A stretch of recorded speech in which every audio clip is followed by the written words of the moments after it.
Throughout the photography module Landscape, Place and Environment, I explored how to represent my local environment and started to develop a coherent body of work which engages a number of concepts in a way that express my own voice.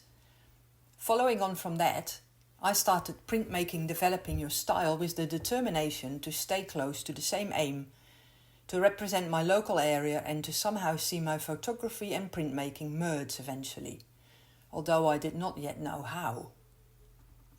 During this module, I have tried assorted forms of printmaking with varying results.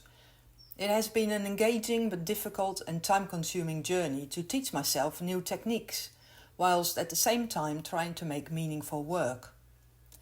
I had already worked with lino cut and colorgraph printing in Introduction to Printmaking, so I continued with both techniques.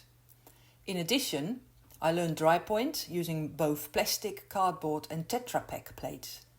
I also experimented with paper lithography, chine-collé and gel plate printing.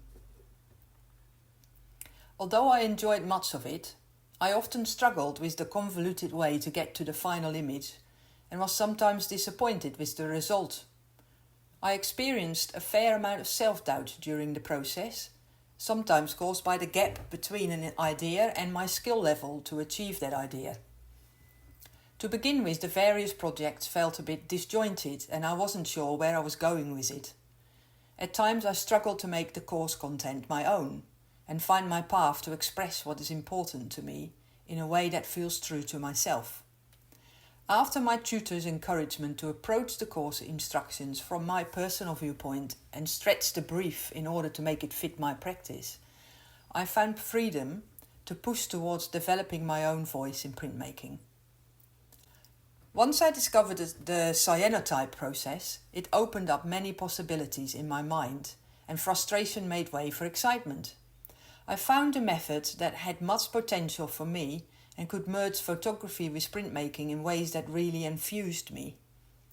It remains impossible to fit this technique into one particular box. Is it photography or is it printmaking? Maybe that ambivalence is part of the attraction, together with those beautiful blue shades bleeding into each other, details fading into the dark shadows, the way the light is portrayed and produces an impression, an almost tactile feeling rather than an accurate representation of a place or a person. As a photographer who wants to represent my locality, I sense exciting possibilities to combine my photographs with the cyanotype process in all its forms. In this printmaking module, I have made a beginning with this method and have been encouraged not only by the outcome of some of the work, but also by the joy of the process itself.